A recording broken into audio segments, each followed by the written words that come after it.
ಕಾಶಿ ಜ್ಯೋತಿರ್ಲಿಂಗ ದರ್ಶನ ಪಡೆಯಬೇಕೆಂಬುವವರಿಗೆ ಇಲ್ಲಿದೆ ಸಂತಸದ ಸುದ್ದಿ. ಶಿವಮೊಗ್ಗದಿಂದ ಹೊರಡಲಿರುವ ಕಾಶಿ ಅಯೋಧ್ಯ ಯಾತ್ರೆಯಲ್ಲಿ ಹಿಂದೂ ಸಂಪ್ರದಾಯದ ಪ್ರಮುಖ ಯಾತ್ರಾ ಕೇಂದ್ರವೆಂದು ನಂಬಲಾದ ಕಾಶಿಯ ಜ್ಯೋತಿರ್ಲಿಂಗ ದರ್ಶನ, ಅಯೋಧ್ಯ, ಸೀತಾಮಡಿ, ಗಯಾ ಮತ್ತು ಬುದ್ಧಗಯಾ ಕ್ಷೇತ್ರಗಳಿಗೆ ಭೇಟಿ ನೀಡಲಿದ್ದೇವೆ. ತಿಂಡಿ ಊಟದ ವ್ಯವಸ್ಥೆ ಜೊತೆಗೆ ವಿಶ್ರಾಂತಿ ಪಡೆಯಲು ರೂಮ್ ವ್ಯವಸ್ಥೆ ಕೂಡ ಇರುತ್ತದೆ. ಜೊತೆಗೆ ಈ ಯಾತ್ರೆಯಲ್ಲಿ ಅನುಭವವುಳ್ಳ ಗೈಡ್ಗಳು ಕೂಡ ನಮ್ಮ ಜೊತೆ ಪ್ರಯಾಣಿಸಲಿದ್ದಾರೆ.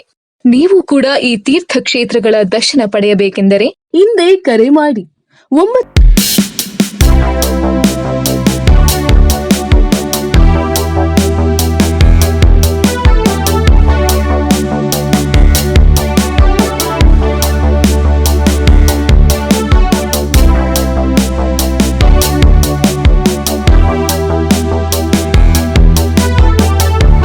ತಮ್ಮೆಲ್ಲರ ಈ ಆತ್ಮೀಯತೆಯ, ತಮ್ಮೆಲ್ಲರ ಈ ಪ್ರೀತಿಯ ಒಂದು ವಿಶ್ವಾಸಕ್ಕೆ ಸದಾ ಚಿರಋಣಿಯಾಗಿರ್ತೀನಿ.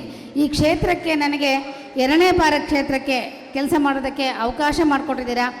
ಆದರೆ ತಮಗೆ ಗೊತ್ತಿರೋ ಹಾಗೆ ಸರ್ಕಾರ ನಡ್ಕೊಳ್ತಕ್ಕಂತಹ ರೀತಿಗಳು, ಕೊಡ್ತಕ್ಕಂಥ ಅನುದಾನದ ಕೊರತೆ ಯಾವ ರೀತಿ ಇದೆ ಅನ್ನೋದು ತಮಗೂ ಗೊತ್ತಿದೆ. ಆದರೂ ತಾವು ಅದನ್ನೆಲ್ಲ ಸೈಡಿಗಿಟ್ಟು ಮೇಡಮ್ ಅವ್ರಿಗೆ ಅನಿವಾರ್ಯತೆ ಇದೆ, ಅನುದಾನದ ಕೊರತೆ ಇದೆ ಅನ್ನೋದನ್ನು ತಮಗೆ ಚೆನ್ನಾಗಿ ಗೊತ್ತು ಮಾಡ್ಕೊಂಡಿದ್ದೀರಾ. ಆ ನಿಟ್ಟಿನಲ್ಲಿ ತಾವು ನನಗೆ ಎಲ್ಲ ರೀತಿಯಲ್ಲೂ ಸಹಕಾರವನ್ನು ಕೊಟ್ಟು ಇವತ್ತೂ ಸಹ ನನ್ನ ಜೊತೆಗೆ ಒಂದು ಆತ್ಮೀಯತೆಯಿಂದ ಇದ್ದು ಈ ಕ್ಷೇತ್ರಕ್ಕೆ ಸೇವೆ ಸಲ್ಲಿಸೋದಕ್ಕೆ ಅವಕಾಶ ಕೊಡ್ತಾ ಇದ್ದೀರಾ. ಆ ನಿಟ್ಟಿನಲ್ಲಿ ನಾನು ನಿಮಗೆ ಎಷ್ಟು ಧನ್ಯವಾದಗಳನ್ನು, ಎಷ್ಟೇ ಚಿರಋಣಿಯಾಗಿರ್ತೀನಿ ಅಂತ ಎಷ್ಟು ಹೇಳಿದರೂ ಅದು ಸಾಲದು. ಈ ಕ್ಷೇತ್ರಕ್ಕೆ ನನಗೆ ಇನ್ನೊಂದು ಸರಿ ತಾವು ಅವಕಾಶ ಕೊಟ್ಟಿರೋದು ಬಹುಶಃ ಕಳೆದ ಬಾರನೇ ನಮ್ಗೆ ಆಗ್ತಿತ್ತು. ಆದರೆ ಯಾವುದ್ಯಾವುದೋ ಒಂದು ಕಾರಣದಿಂದ ಈ ಕ್ಷೇತ್ರನ ಕಳ್ಕೊಂಡ್ವಿ. ಆದರೂ ನಂತರದಲ್ಲಿ ನಮಗೆ ಆಕ್ಸಿಡೆಂಟ್ ಆಯಿತು, ಅದಾಯಿತು. ಅದರ ನಂತರದಲ್ಲೂ ನಮ್ಮ ವಿರೋಧಿಗಳು ಆ ಎಮ್ಮಂಗೆ ಆಕ್ಸಿಡೆಂಟ್ ಆಗಿದೆ, ಹೇಗೆ ಕೆಲಸ ಮಾಡುತ್ತೆ, ಹೇಗೆ ಓಡಾಡುತ್ತೆ, ಆ ಎಮ್ಮನ ಕೈಯಿಂದ ಕೆಲಸ ಮಾಡೋಕ್ಕೆ ಸಾಧ್ಯ ಇಲ್ಲ ಅನ್ನೋದೊಂದು ಅಜೆಂಡಾ ಹೇಳ್ಕೊಂಡು ಹೋದರು.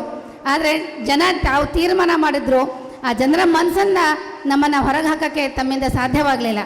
ಹಾಗಾಗಿ ಈ ಕ್ಷೇತ್ರಕ್ಕೆ ನಾನು ಎಷ್ಟೇ ಸೇವೆ ಸಲ್ಲಿಸಿದ್ರು, ಎಷ್ಟೇ ನೆನೆಸ್ಕೊಂಡ್ರು ಸಾಲದು. ಆ ನಿಟ್ಟಿನಲ್ಲಿ ತಮ್ಮ ಪ್ರೀತಿ, ವಿಶ್ವಾಸ ಏನು ಇವತ್ತು ಯುವಕರು, ನಮ್ಮ ಮಹಿಳೆಯರು, ಊರಿನ ಗ್ರಾಮಸ್ಥರು ಇರ್ಬೋದು, ಎಲ್ಲರೂ ಹಿರಿಯರು ಎಲ್ಲರೂ ಇವತ್ತು ತಮ್ಮೆಲ್ಲರ ಆಶೀರ್ವಾದದಿಂದ ಇವತ್ತು ಕೊಟ್ಟಿದ್ದೀರಿ. ಈ ಕಾರ್ಯಕ್ರಮಕ್ಕೆ ಶ್ರೀ ಗುಡ್ಡದ ಮಲ್ಲೇಶ್ವರ ಸ್ವಾಮಿಯ ಆಶೀರ್ವಾದ, ನಿಖಿಲ್ ಕುಮಾರಸ್ವಾಮಿಯವರಿಗೆ ಮುಂದಿನ ದಿನದಲ್ಲಿ ಈ ರಾಜ್ಯದಲ್ಲಿ ಉನ್ನತವಾದ ಅಧಿಕಾರಗಳು, ಪದವಿಗಳು ಖಂಡಿತ ಸಿಗುತ್ತೆ. ತುಂಬ ನಮ್ಮ ರಾಜ್ಯದ ಎಲ್ಲ ಜನತೆಯ ಆಶೀರ್ವಾದ ಇವತ್ತು ನಿಖಿಲ್ ಕುಮಾರಸ್ವಾಮಿಯವರ ಮೇಲಿದೆ. ಕುಮಾರಣ್ಣರ ಆಡಳಿತ ನಮ್ಮೆಲ್ಲರ ಎದುರುಗಡೆಗಿದೆ. ಅವ್ರು ಕೊಟ್ಟಿರ್ತಕ್ಕಂಥ 20 ತಿಂಗಳದ ಆಡಳಿತ ಏನಿದೆ ತಾವು ನೋಡಿದ್ದೀರ. ಯಾವತ್ತೂ ಏನಾದರೂ ಯೋಚನೆ ಮಾಡ್ತಾರೆ ಅಂತ ಹೇಳಿದರೆ ಕುಮಾರಣ್ಣ ಫಸ್ಟು ರೈತರ ಬಗ್ಗೆನೇ, ರೈತರ ಒಂದು ಸಾಲ ಮನ್ನಾವನ್ನು ಏನಾದರೂ ಇವತ್ತು ಮಾಡಿಕೊಟ್ಟಿದ್ದಾರೆ. 25,000 ಕೋಟಿಯಷ್ಟು ರೈತರ ಸಾಲ ಮನ್ನಾ ಮಾಡಿಕೊಟ್ರು. ಮತ್ತು ಅದನ್ನೇ ಏನಾದರೂ ಇವತ್ತು ಅಲ್ಲಿ ಹೋಗಿದ್ದಾರೆ. ನಮ್ಮ ಅದೃಷ್ಟ, ಅವರು ನಮ್ಮ ಕೇಂದ್ರ ಸರ್ಕಾರದಲ್ಲಿ BJPಯ ನೇತೃತ್ವದ ಒಂದು ಸರ್ಕಾರದಲ್ಲಿ ಇವತ್ತು ಅವರಿಗೆ ಸನ್ಮಾನ್ಯ ಪ್ರಧಾನಿಗಳು ನರೇಂದ್ರ ಮೋದಿ ಅವರು ಇವತ್ತು ಅವರಿಗೆ ಒಂದು ಉನ್ನತವಾದ ಒಂದು ಒಳ್ಳೆಯ ಜವಾಬ್ದಾರಿಯನ್ನು ಕೊಟ್ಟಿದ್ದಾರೆ. ಬೃಹತ್ ಕೈಗಾರಿಕಾ ಸಚಿವರು, ಬಹುಶಃ ಬೃಹತ್ ಕೈಗಾರಿಕಾ ಸಚಿವರಾಗಿರೋದು ನಮ್ಮ ಜಿಲ್ಲೆಯ ಒಂದು ಪುಣ್ಯ ಅಂತ ಹೇಳಿದರೆ ಸುಳ್ಳಲ್ಲ. ಯಾಕಂದರೆ ತುಂಬ ದಿನದ ಕನಸು ಭದ್ರಾವತಿಯ VSIL, ಆ VSILಗೆ ಮರುಜನ್ಮ ಕೊಡೋದಕ್ಕಾಗಿಯೇ ಕುಮಾರಣ್ಣನ ಭಗವಂತ ಅಲ್ಲಿಗೆ ಕೂರಿಸಿರ್ಬೋದು ಅನ್ನೋದು ನಮ್ಮ ಉದ್ದೇಶ. ಆ ನಿಟ್ಟಿನಲ್ಲಿ ಸಾವಿರಾರು ಜನ, ನೂರಾರು ಜನಕ್ಕೆ ಇಲ್ಲಿ ನಿರುದ್ಯೋಗಿಗಳಿಗೆ ಕೆಲಸ ಸಿಗ್ತಕ್ಕಂತಹ ಒಂದು ಕೆಲಸ, ಆ ನಿಟ್ಟಿನಲ್ಲಿ ಅವರಾಗಲೇ ಕಾರ್ಯಪ್ರವೃತ್ತರಾಗಿದ್ದಾರೆ.